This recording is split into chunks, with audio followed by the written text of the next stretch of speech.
Alors bonjour, comme je l'ai dit dans une de mes vidéos précédentes, aujourd'hui le temps n'est vraiment pas de la partie.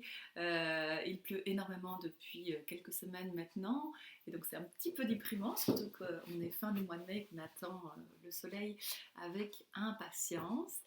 Et donc voilà, donc c'est un peu le thème, j'ai déjà envisagé les choses sur le thème des intempéries en fait, quand justement il ne fait pas toujours beau et chaud et que ça nous empêche parfois de faire certaines choses. Et donc j'ai envie de vous dire, justement quand il fait peut-être un peu plus moche et vous êtes un petit peu moins motivé par mettre vraiment des choses en action précise, aller voir des gens, faire plein de choses par rapport à votre projet, passer des coups de fil, etc.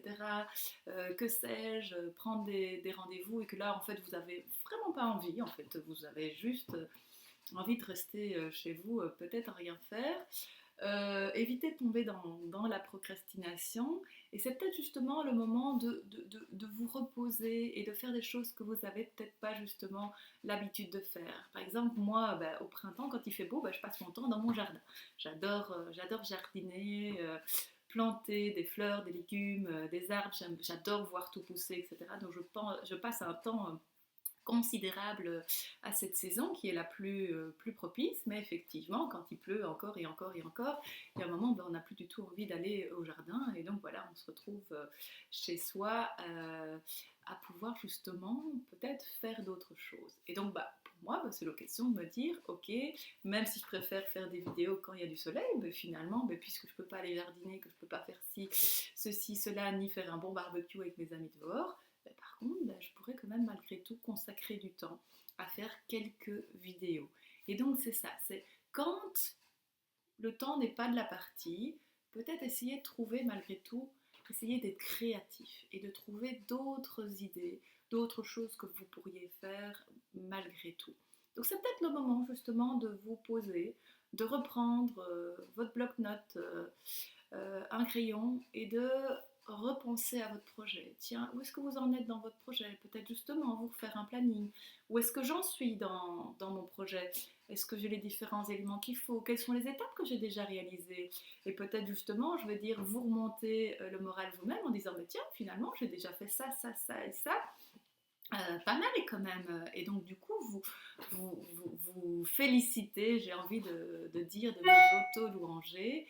Et donc pour moi, je pense que ce sont vraiment des choses qui peuvent être intéressantes, c'est de remettre les choses à plat une autre fois. C'est la première étape par laquelle on commence un projet en général, mais ça n'arrive pas qu'une seule fois évidemment. Il faut à un moment reprendre à nouveau du recul, remettre les choses, réfléchir à son projet. Est-ce que mes objectifs sont toujours les mêmes? Est-ce que les moyens dont j'ai à disposition sont toujours les mêmes? Est-ce que j'ai peut-être besoin maintenant d'une aide extérieure pour pouvoir continuer à avancer dans mon projet? Parce que justement, voilà, il fait un peu gris dans mon projet, donc pas spécialement au niveau de la météo, mais en fait je me sens un petit peu noyée, perdue, je ne sais plus par où avancer. Et donc c'est à ce moment-là où il faut peut-être se poser les bonnes questions. Quel est l'ingrédient qui me manque à ce stade-ci? Et donc voilà, c'est peut-être faire appel à des amis qui vont peut-être pouvoir vous inspirer, peut-être par rapport à un cercle d'entrepreneurs, un blog où ils ont des conseils par rapport à des voyages ou par rapport à la construction d'une maison.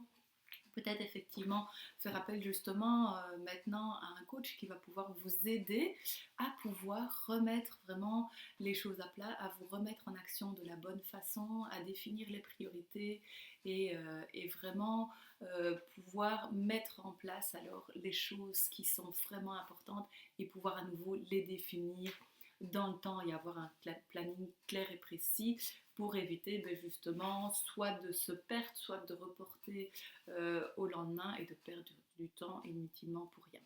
Donc voilà, donc je vous souhaite une bonne journée, une bonne mise à plat de tous vos projets.